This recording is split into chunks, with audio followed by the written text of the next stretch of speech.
Good morning, everyone, and you're looking at Jermaine Dunn. Yes, I am the host of Building a House in Jamaica, that Stone House.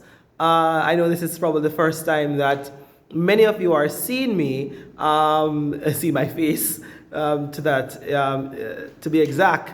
Nevertheless, today we're going to talk about how to build your dream house while working as an ordinary teacher or an ordinary civil servant, so to speak.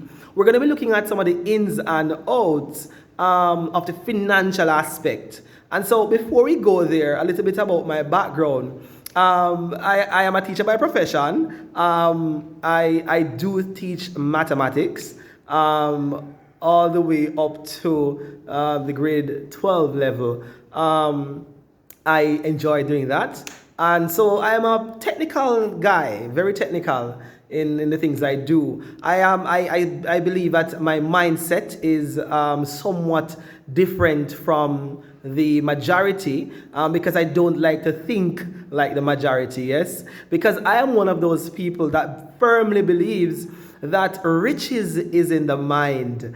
And so I know a lot of you guys are going to be like, what? And so because I believe and I know for a fact that riches is in the mind, that is why I do it and do the things I do like the 1%. As I repeat, I do it like the 1%.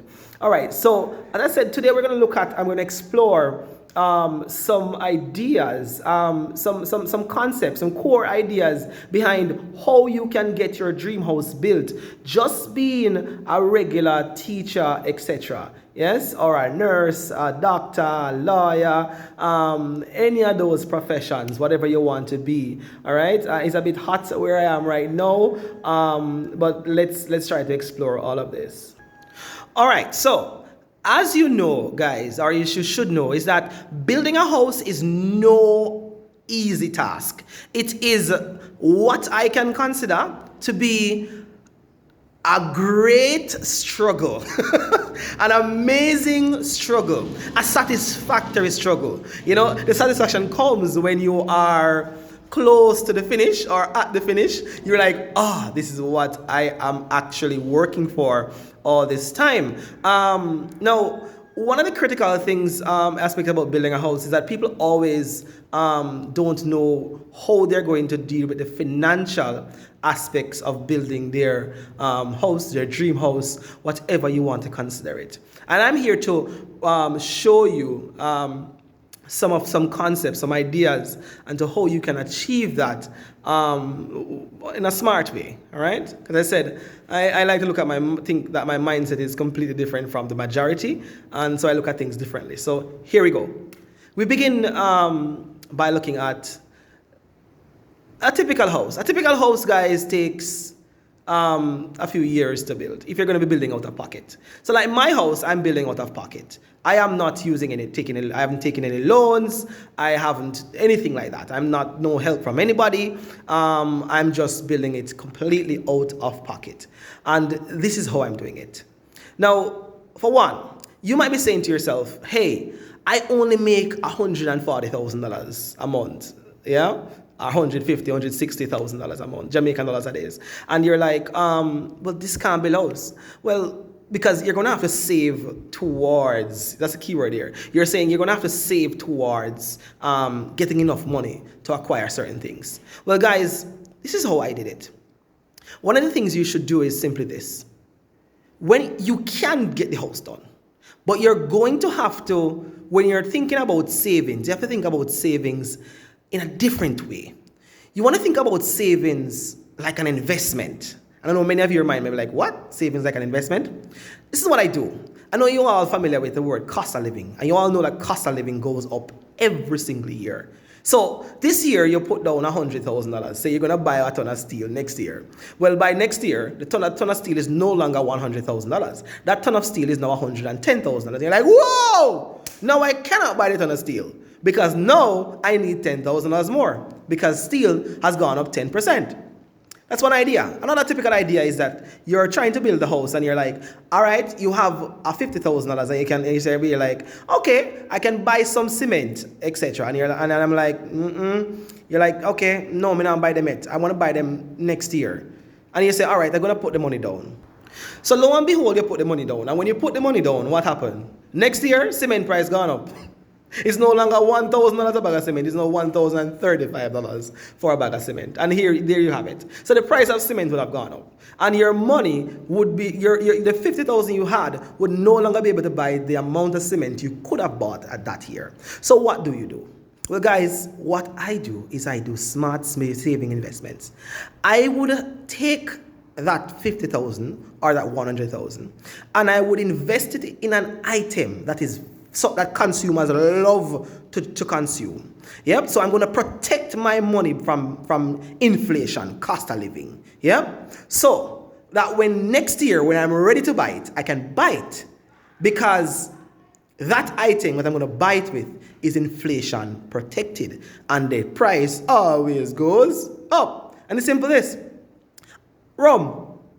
You could take that money, that 100,000 that you can use to buy the steel, and say, you know what? You're going to take that 100,000 and you're going to invest it into some rum that worth your $100,000. Because remember, guys, rum price always goes up. All right? So when you invest in the rum, it means that whatever the rum was for at that point in time, and 50,000 I can get a lot of rum. So you can get it at a very cheap rate, just like the guy that is going to sell it to you at the wholesale, yes, or the supermarket. So when you invest that 100,000 as into rum, guys, then what you're going to realize is that now your money is going to be inflation protected because rum price go up and rum sell easy. You can literally just take that bottle of rum when the time comes, when you're actually ready to buy that ton of steel. You can literally just take that rum and go to any bar and sell them. It will be sealed, rainy, branded anyway. And guess what? The older the rum, the better it is. Yep. So it's even better for them. It's a better quality rum because it's a lot more mature. So that's one of the ways, guys, that you can actually protect the value of your money when you are building your dream house, so that when the time comes, because we know, guys, that as a home builder, a house builder myself, I know that sometimes we don't have all the money right now, and we won't be able to get that task done until 2 years, 3 years from now. And you say, all right, they're going to put the money in the bank, but that is not the right way to do it, guys. Putting the money in the bank is only going to lead to your money losing its value due to inflation. And you might be like, what?